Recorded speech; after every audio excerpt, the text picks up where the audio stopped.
Rupert Murdoch is heading to London this week to face another crisis in his media empire.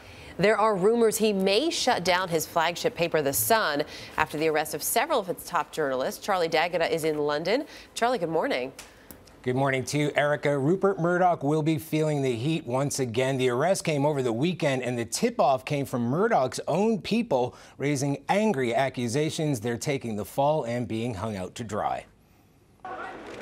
Rupert Murdoch is expected to return to London this week in a desperate attempt to contain a crisis that won't go away. In fact, it just got even worse. Now he's facing a showdown at the newsroom of the crown jewel of his British empire, the Sun newspaper, after a series of arrests. They were the result of an internal bribery investigation, triggering pre-dawn raids and what staffers call a heavy-handed witch hunt. If we accept that this is disproportionate and that a sense of proportion does need to be restored, then you wind down some of the activities. Why do you need 20 police officers to raid the home of a single journalist? Murdoch may be coming to reassure Sun employees and avoid a mutiny, but the last time one of Murdoch's newspapers was in this much trouble, the News of the World, he shut it down. But there are those who used to work for him who say the media mogul has a reputation for surviving a crisis. He's got battles on his hands, but this is a man who's been battling for the last 60+ years, and he's had other crises to face in the past. He's been sued by the Queen. He's had to write a cheque for £1 million to Elton John. He's taken on the British printers and won. However, many wonder what Murdoch can do. Last July, he said his priority was saving the skin of Rebekah Brooks, then chief of News International. Within days, she was gone, forced to resign. The corruption probe is running alongside the ongoing hacking investigation that's seen Murdoch eat humble pie. This is the most humble day of my life. And later, take a pie in the face. It would have been a direct hit, too, if not for the efforts of his wife, Wendy. Murdoch's heir apparent, son James, has come under fire, too. They're not just fighting for the survival of the Murdoch empire, but for the legacy of the man who built it. Rupert Murdoch's main priority here is damage limitation. A News International executive used the term draining the swamp, but a British lawmaker said the trouble at Murdoch's papers hasn't come from a few bad apples, but the whole orchard.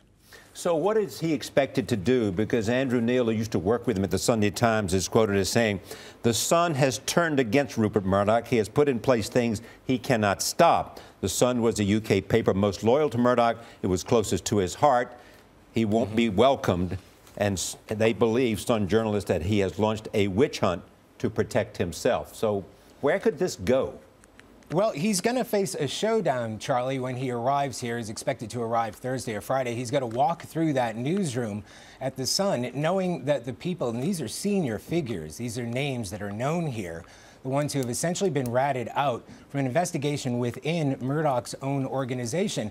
So we hear that journalists at the Sun who have been using, or alleged to have been using, some of these practices that have been relatively widely accepted at the Murdoch empire, they're now scrambling for their own lawyers and defending themselves. This is the crown jewel of Murdoch's empire. It's something that he built his empire from 30, 40 years ago. So it will be a showdown, and it will be, we'll look to see what happens Thursday or Friday when Rupert Murdoch is expected to arrive. I mean, he used the Sun to pay for the Sun, for the Times and other publications that he had. Some people ask the following question, not about London, but whether this investigation might come to the United States, where the News Corp is headlined, is headquartered. Any sense of where that is? Yeah, that's the biggest concern for News International executives, because although we've had the hacking scandal, it's been going on for years, this idea of bribery, including bribing foreign officials, that is the one that could have blowback in the United States, because it is a crime in the United States. It carries heavy fines in the U.S. So if he's found guilty of, or his organization is found guilty of breaching those allegations, then it will mean trouble in the U.S. Charlie, thank you. And of course, you bring that up because a lot of people wondering here in the U.S. that would involve things like the New York Post and Fox News, which are owned by News International.